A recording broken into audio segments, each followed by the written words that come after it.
everyone. My name is Susan Hale, and I am one of your administrators here inside the group.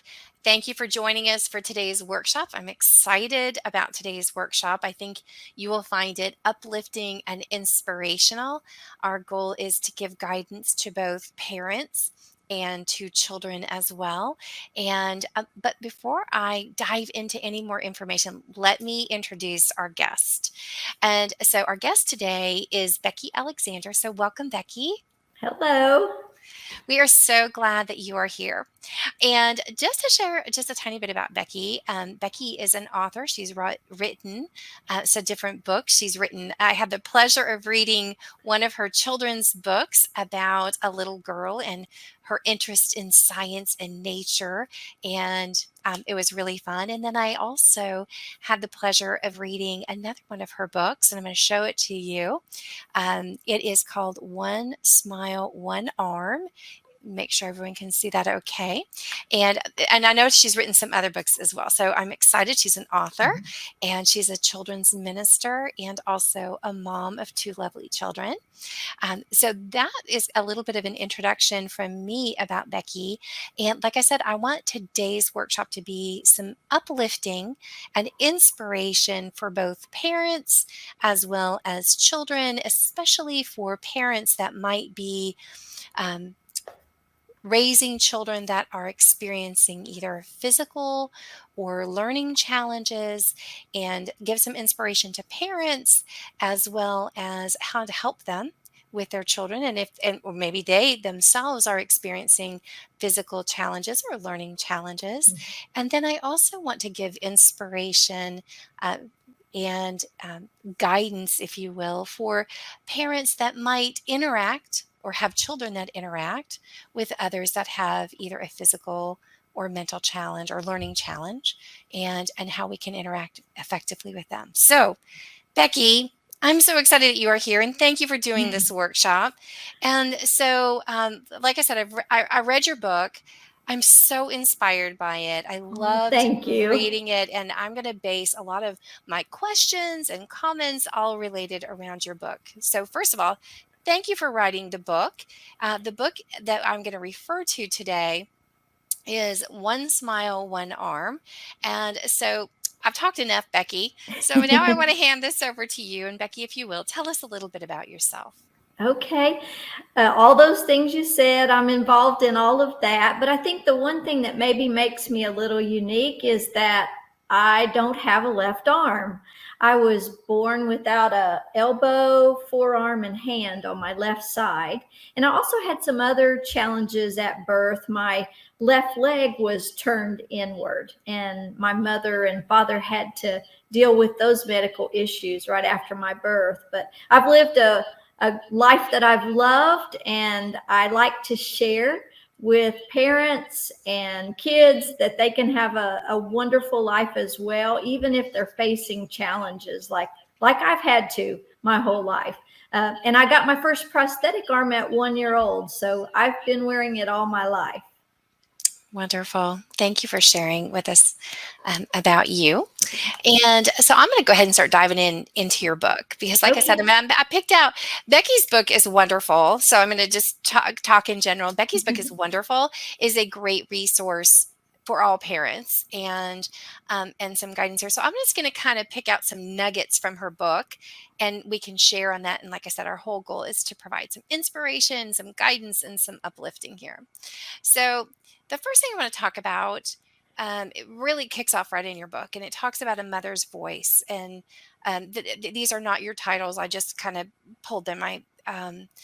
And advocating for children, for their children. And I think as mamas, we have to remember, parents, dads, and moms, that we have to be the voice for our young children.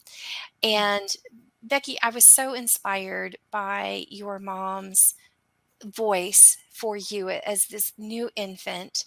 And so can you tell us a little bit about your mom and advocating for you as a very young child, and tell us a little bit about that story? Yes. First, my parents were dealing with my leg that was turned inward. And so an orthopedic doctor cast me from my hip to my toes and helped get that straightened out.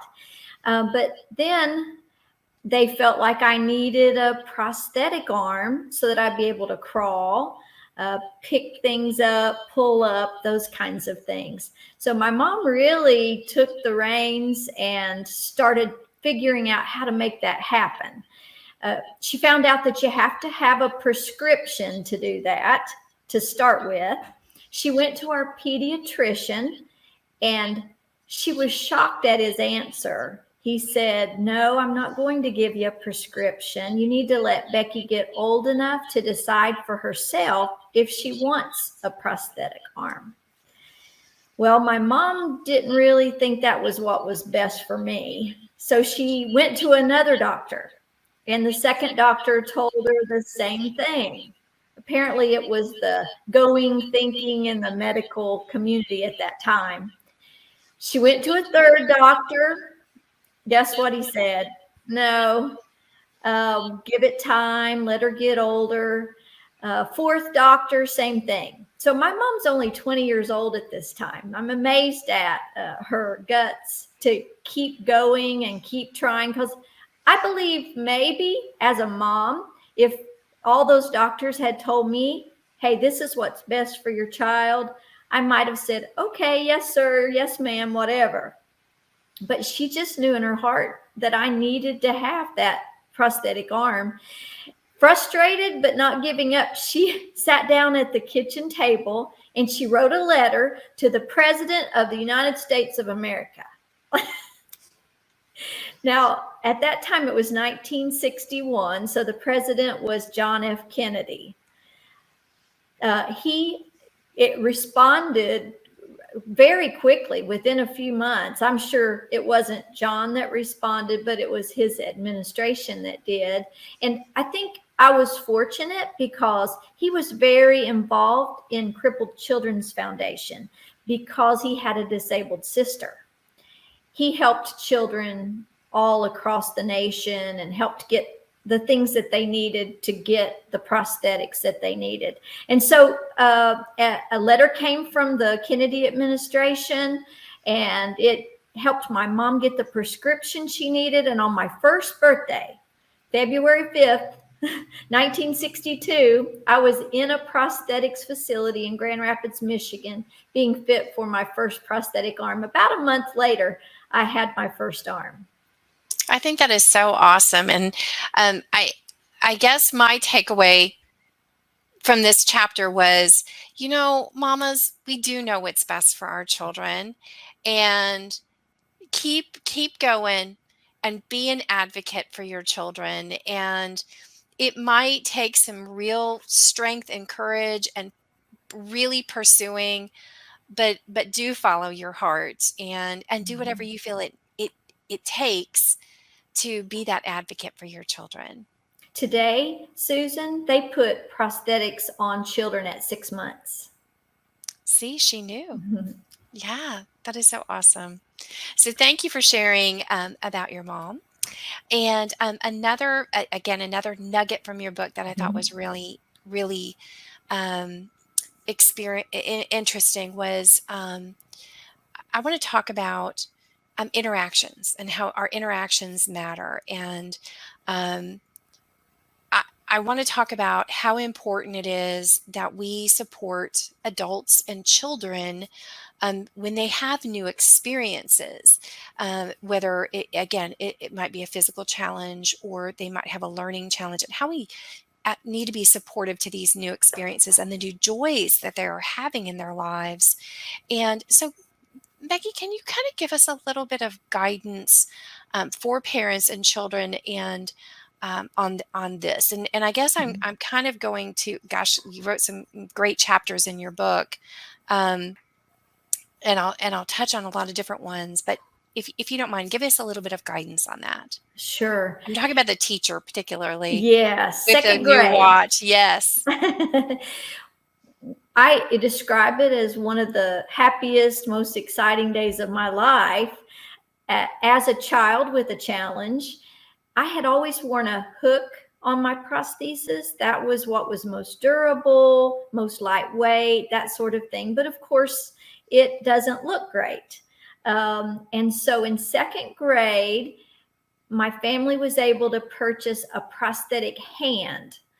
It was heavier and a little harder to use, but I was so thrilled to not have the hook and to have the prosthetic hand like I wear today. Looks very real. I couldn't wait to get on the school bus, and all the kids surrounded me on the school bus. And I showed them this new watch I had, and I was wearing it on my prosthetic arm right there by my new prosthetic hand that my grandpa had bought me for that special occasion. They all wanted to know how it worked, and they wanted to touch it. And you know how children are interested in something new like that. And of course, I was just thrilled to be the center of attention for that time period and share my excitement about this happening in my life. Got to school, and all the kids in my class surrounded my desk and chitter chatter and asking me questions. And the whole time, my teacher, Mrs. Ricky, she was up at the front of the classroom, and she just stayed there very quiet, never approached me. But when the bell rang, all the kids went to their seats, and Mrs. Ricky walked toward me. And in my little second grade heart, I'm thinking, okay, now Mrs. Ricky's going to come see my new hand. She walked up to me, and she didn't smile or anything. She just very bluntly said, "You're wearing that watch on the wrong hand."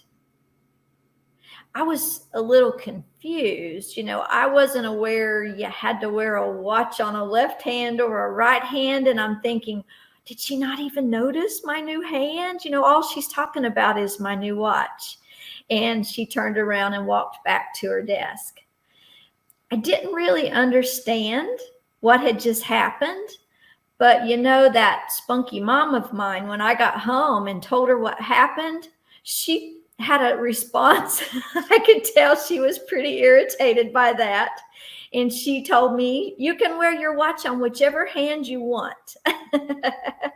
So now, looking back on that situation, after years in children's ministry and having 2 children of my own and now grandchildren, I think I'd really like to have a conversation with Mrs. Ricky. What was she thinking that day? What was she thinking? It's what you said, share in the joys, because they may not seem like big things to somebody else, but to a child who has a challenge, they are big. And so I think I would be able to tell Mrs. Ricky enough that she would probably wear her watch on her left hand. What do you think? Yeah, I've always been told you wear it on your left hand. I don't know, but I sometimes it is. I don't know, but yeah, Yeah. yeah. I think I loved the story, and it was like, I think to me the takeaway was sharing the joys and the new experiences. Clearly, the children were sharing the joys and the experience, and happy to ask questions, and you are happy to share and show them and teach them. But I think as adults, we have sometimes we forget, and even if and maybe it's an awkward moment for us, but I think that the real takeaway here is share in the joys of these new experiences. Clearly, I bet as a second grader, your expression, you are sharing the joy. We could see it in your facial expression. Follow that lead and go, "Isn't this wonderful? Becky, good for you. This is very nice." It, Mhm. it just takes a few seconds, and then we've got to get back to school, right? But to Right. go up and say you're wearing it on the wrong hand is it's better to me. It's better to say nothing at all than Right. say something where you you feel that you need to correct something. Right. So And yes. to leave me confused. I was just confused by that. But I did change Mrs. Ricky's name. That's not really her real name, to protect her. Yeah, I noticed that you made that comment in the book. Yeah. Yes. Yeah. Yeah. It would be interesting to go and chat with her about that. But I think that it's I I don't have a child in my household that has a physical challenge or a learning challenge. And um I, I thought this was a great reminder of share in those joys. Sometimes we don't necessarily know what to do, but if you see that child beaming, by all means, you need to beam with that child Yes. and share their joys. I loved that.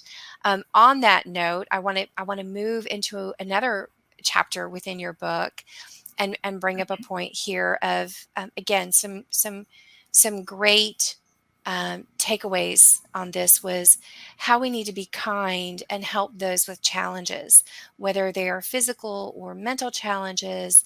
And I want to talk about the gentleman who was so kind and walked up to you and talked to you about you were at a meal and there was shrimp being served, and I'm gonna let you tell the story. Oh, okay.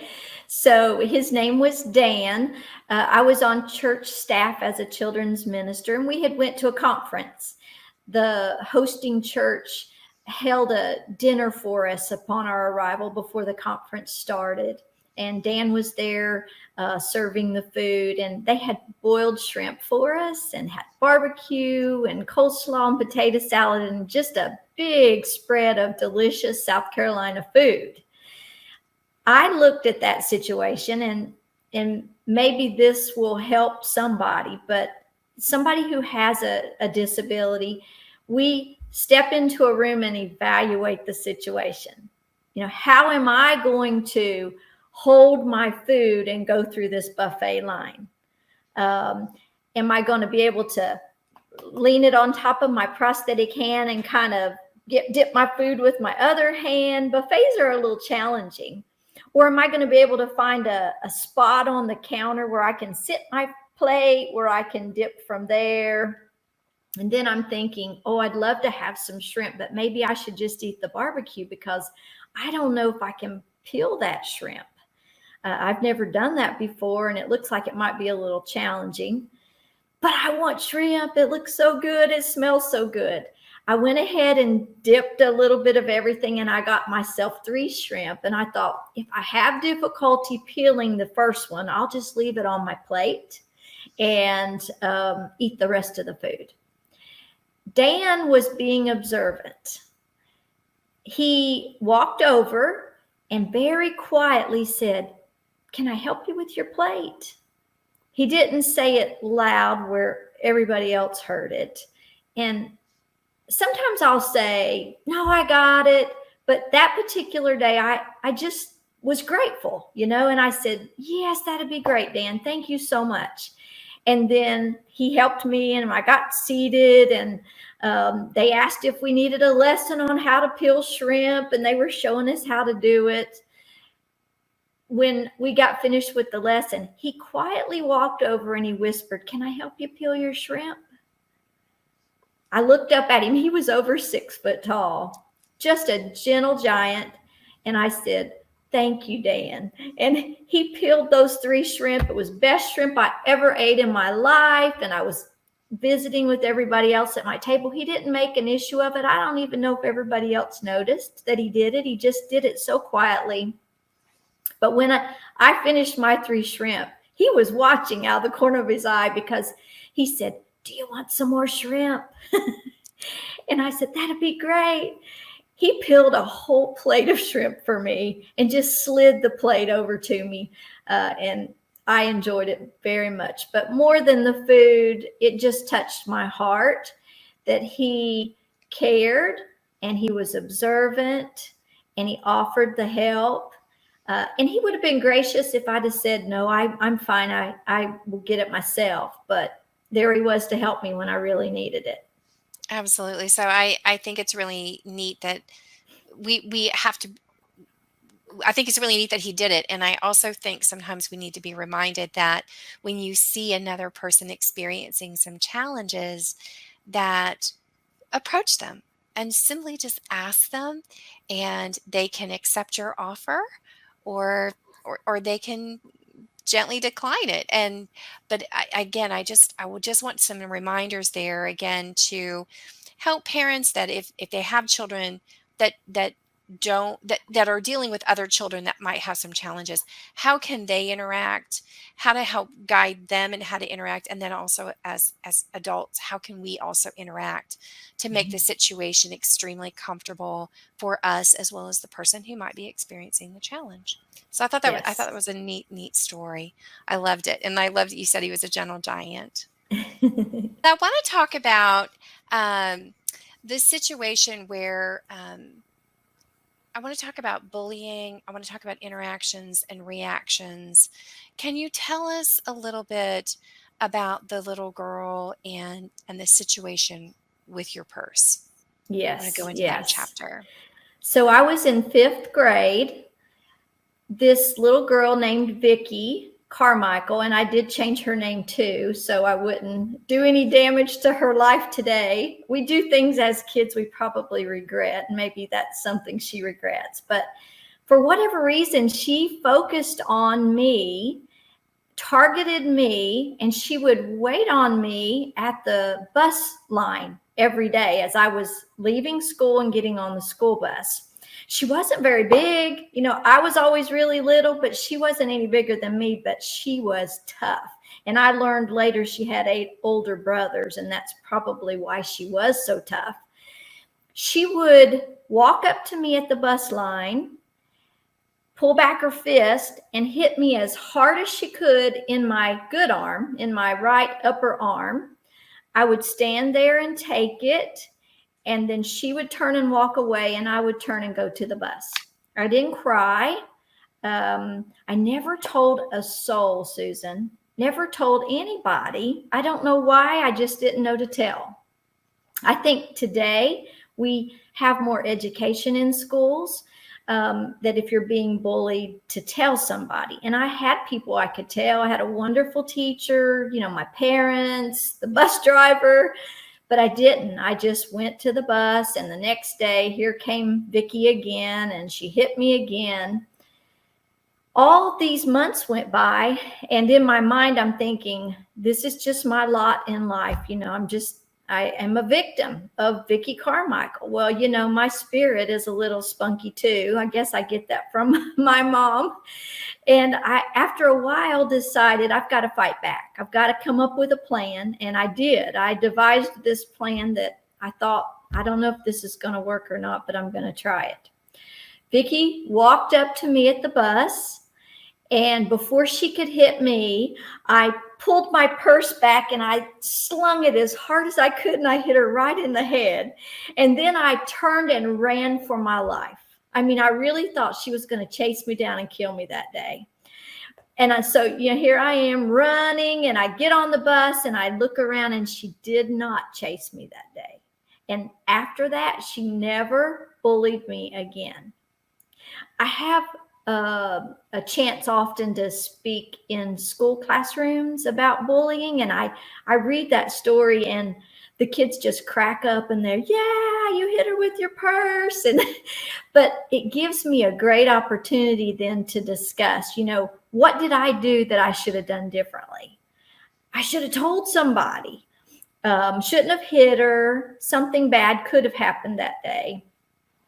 And then the kids are able to hopefully get a picture of other kids just want to be treated normal. There's no reason to treat them badly because something's different about them. Mine was my prosthetic arm, but some kids, wear glasses and get made fun of, or have a speech impediment and get made fun of. Lots of different things. Anything that's a little different with you when you're in the fifth grade or any of those elementary years, you become a target. It's so important for us to tell our kids, tell somebody. I think sometimes they feel like they're tattling. Teachers don't want tattling, but this is not that. If somebody's hurting you, you need to tell. Yeah, I'm so glad that you share that it is. I mean, I think that as kids sometimes we think, oh, we shouldn't say anything, like you said, we think we're tattletales or things like that. But it's so important to have open dialogue with our kids and encourage them to come forward. It's not that you were discouraged, but we would need to remind them that if something is not quite the way it should be to definitely come forward and share. And I agree, probably hitting her with the purse probably wasn't handled the best, but again, having that conversation of how might I handle it, or letting parents get involved, or schools, or whatever, to other adults to help. When we're that young, we're not quite sure how to handle those kinds of things. I So had no idea. yeah, I'm sure. And I loved this in your book because um, you you share about how you, and you just shared also, but how you had finally the courage to come forward. And I love your comment in your book that says, courage isn't the absence of fear, it's facing the enemy in spite of our fear. And so it's not a tattletale. It is someone coming forward and having courage, even though you might be fearful, and seeking out the assistance that you need. And also, parents having a conversation with your children about kids that might be experiencing challenges, and to also treat them with kindness and courtesy and respectfully.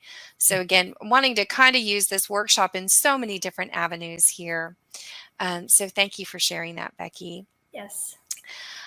Another thing, I'm going to talk about this too, about speaking of, I'm going to kind of talk about speaking of bullying again for just a moment. And because I took this as kind of a bullying situation, where we you had a job at Target, and you had selected some purple shoes, and how important it is to choose our words wisely. I'm going to have you share that story here in just a minute. But before I go to that story, I want to talk about how you reacted to a situation when people ask you um, silly questions.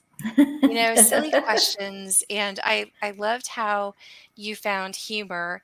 And I'm going to go to that comment in your book for just a second, where you found the humor. And Okay. it is um, where you talk about, and I wrote the wrong page number down, so I apologize for that. But I'm going to use kind of in my own terms. Um, can you share the story about the dumb questions and your response to it? Do you know what I'm talking about? Oh, I do. Okay. So I get asked questions all the time. The children love to ask me questions, and I don't mind that a bit. How do you drive? How do you take a shower? How do you cook? How do you do this? How do you do that? And one of the big things they ask me is, how do you tie your shoes? But there's one question that I get asked all the time that just floors me. And it really happens often, and it's happened even recently, as old as I am. Someone will say, are you left-handed or right-handed? And your response is? Well, I'm right-handed. I try to be kind, um, but my brother-in-law helped me come up with a creative answer. I'm ambidextrous. I can use both hands.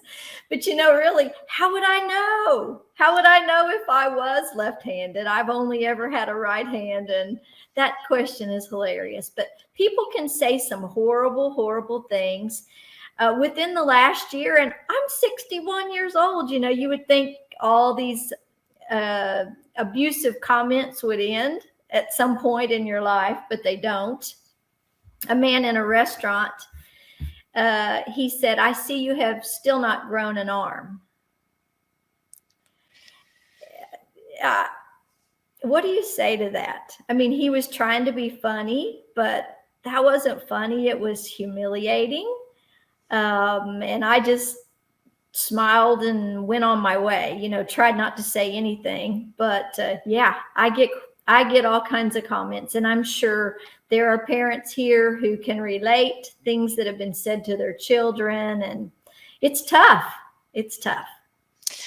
It is. I can't imagine. So we have to obviously have those courageous moments where we hang in there. Um, so I think that is so important. Excuse me, that you bring that up.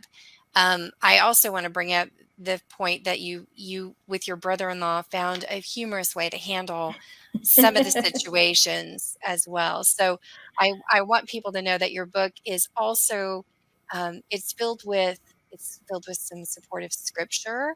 It's filled with a variety of chapters about your life, and it has humor weaved in, which was really fun for me. So I appreciate that enormously. I also want to talk about how we kind of touched on this about how we need to choose our words wisely. And, we obviously needed to choose our words wisely when you were in second grade with the watch.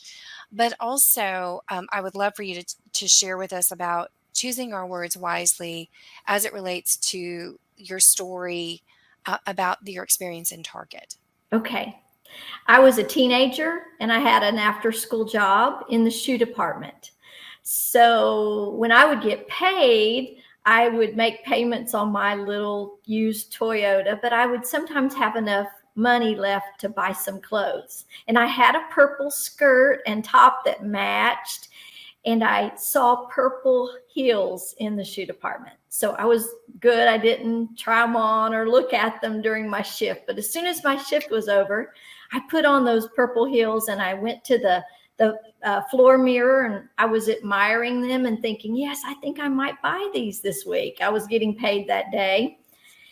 And you know how you can kind of sense somebody in your space? I got that feeling. And so I turned to look over my shoulder, and there was an older woman standing very close to me. And she was very somber and just staring at me, and specifically staring at my arm. She said, what's wrong with your arm? That's a normal thing that people say, what's wrong with your arm? Sometimes in my head, I'll think, well, what's wrong with your nose? I try to I try to think funny little things that just kind of cut the tension in the air, but I would never say that out loud. But she said, what's wrong with your arm? And I smiled and I said, I was born with one arm. She got quiet for a few seconds. She never cracked a smile. She just kept staring at me. And then, in a real blunt tone, she said, well, somebody in your family must have done something really bad for you to have been born with an arm like that. And then she turned and she walked away. Now, I'm a teenager. My heart was just crushed. I was raised in a supportive home where I was never taught to be a victim or anything less than everybody else. I was told I was special, that God had made me that way for a reason. That was a great way to make me feel special and to help me overcome my feelings of inferiority. But yeah, when she said that, it shocked me. I was like, my arm, a punishment? I've never even thought about that. Well, of course, it weighed on my mind. And the title of that chapter is called Crushed, because it did. It crushed my heart. A short time after that, I was reading in my little pink New Testament. I always read the Bible even as a child. And I ran across this story in the book of John where some disciples with Jesus, they see a man and he's blind, and he's been blind from birth. And they ask Jesus almost word for word, similar to what that woman said to me. They said, who sinned that he was born blind? Was it that man or was it his parents? And Jesus said, neither. He was born blind to bring glory to me in his life. And so even as a teenager, when I found those scriptures, I read it the second time and I was like, wow, this is talking about me. And I found great encouragement in that situation. That's what we have to do. We have to get past the poisonous words, and that's what I call them, poisonous words that come out of people's mouth. And the words that come out of people's mouth usually come out of their heart. And so, whatever reason that woman felt such bitterness and like she had to just spew all that on me, I was able to get past that by looking at that story in the Bible and then being surrounded by an encouraging group of parents and family and siblings and all the people that were so encouraging to me. Yeah, and as we've kind of journeyed through your life so far, how important it is, no matter when we are speaking to very young children or teens or adults, how important it is that we choose our words wisely Mhm. and our comments wisely, because words can hurt. Yes. And I love the scripture that you chose in your book, where it says, "Words kill. Words give life. They're either poison or fruit. You choose."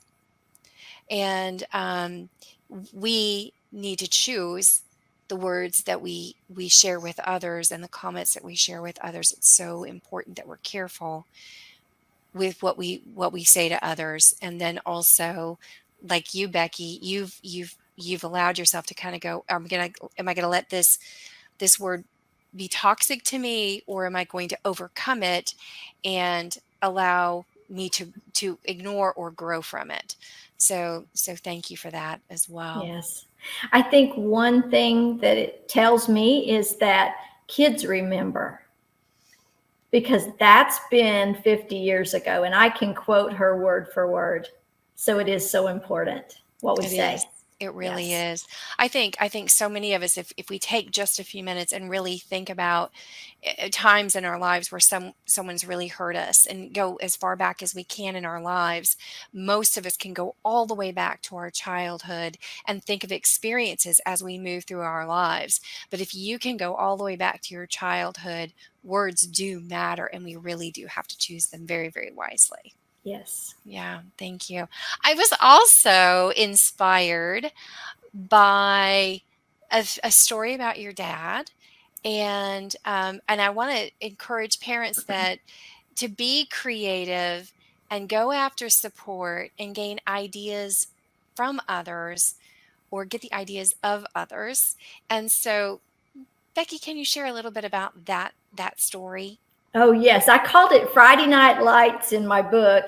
I was on the drill team, which is the dance team with the marching band.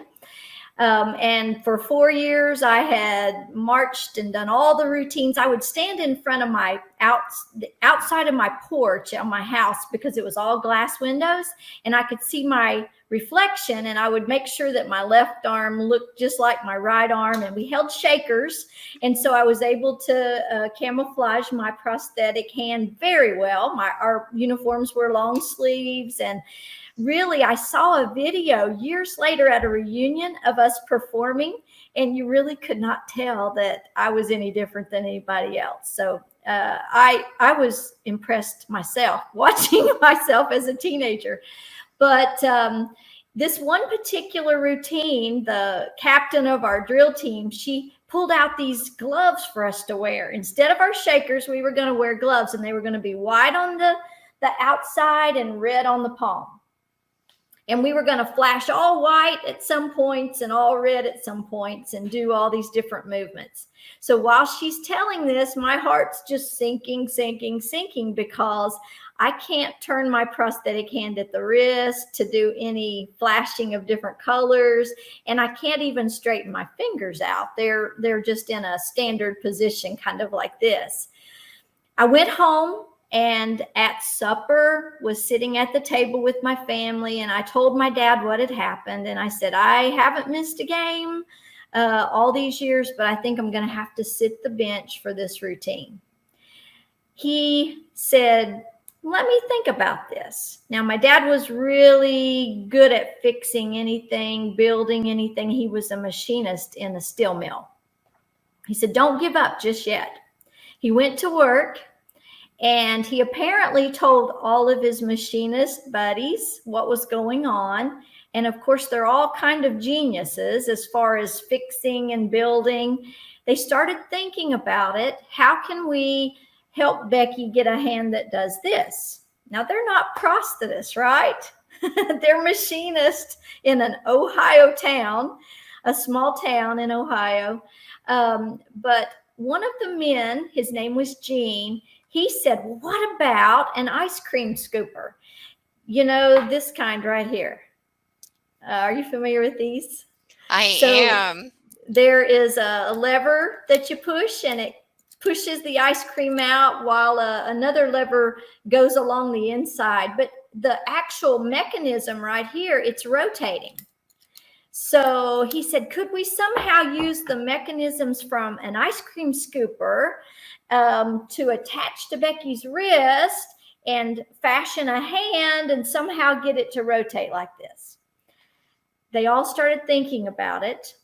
Gene brought his ice cream scooper to work to the steel mill, Armco Steel, the next day. And on their break, they talked about it, and they ended up creating an attachment so they could take my hand off, and they would put that mechanism to rotate at my wrist. They fashioned fingers straight like this with metal, patted around them, and then pulled my red and white glove over it. So it really did look like a hand. Now, I couldn't bend it, but when I put it on for the routine, it stayed straight. And the same movements that I used for my shoulders to make my hand open and close now caused my hand to spin left and right. And I was able to do that routine. In my book, I share this, but I don't remember who won that football game. And I don't remember anything about most valuable player or anything. I just know what my dad did for me that particular Friday night. I loved it. I loved how your parents have been so supportive throughout your life. I loved how when they couldn't maybe necessarily figure out the solution, they tapped into people that they brainstormed with or tapped into people who could help them. And the creativity that this team came up with and the ideas that they came up with, I just thought it was really, really neat.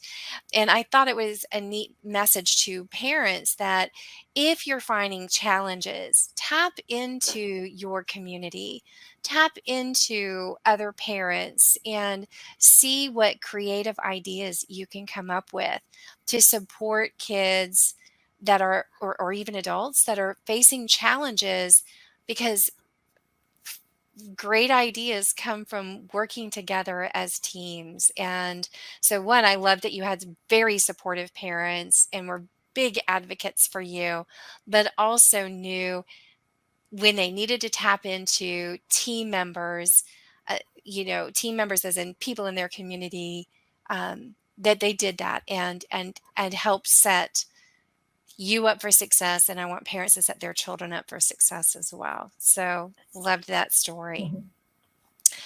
Um, I also want to touch on challenges and how we can't let the mindset of others cause restrictions on those with physical or learning challenges, or even those that might have challenges experiencing with stress or just mental challenges.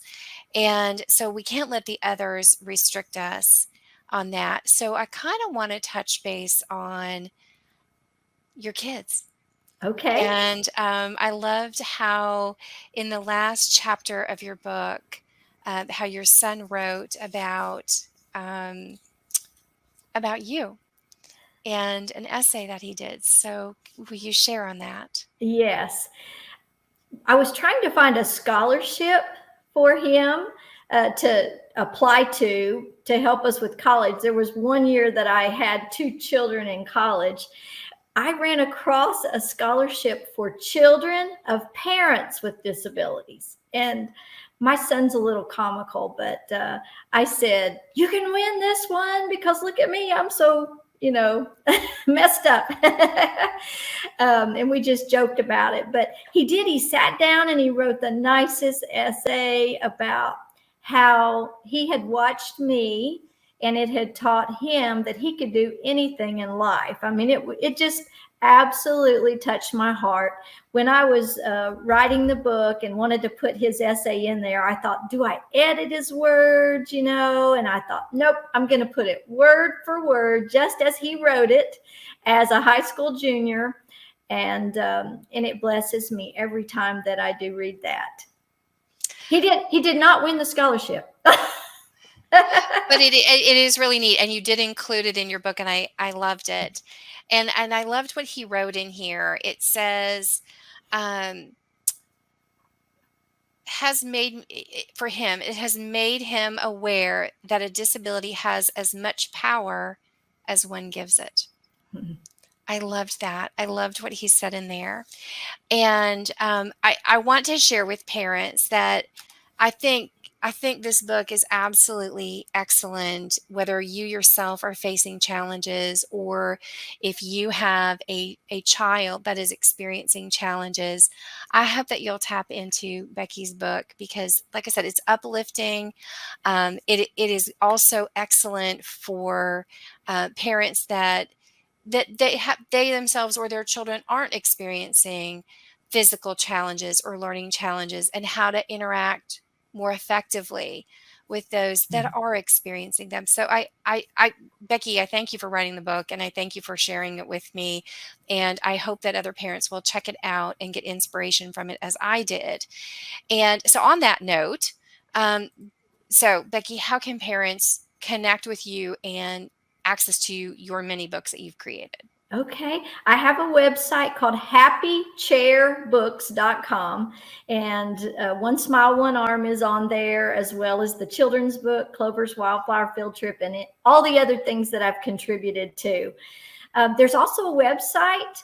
It's onesmileonearm.com. And on there, you can see pictures. I've journaled having arms made and taken pictures of the different steps and wrote entries about the different steps of having a prosthesis made. There's different things on there, like I did a video, how to tie shoes with one hand.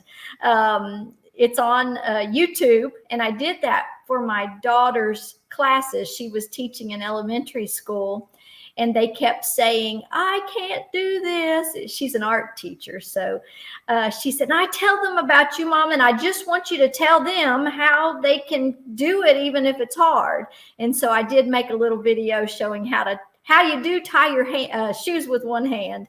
And it's on that One Smile, One Arm website as well. Which would be a great resource for many parents so that they can go and check it out, kind of supporting along the lines that we're talking about that people can go to and get resources. So I love that. So thank you.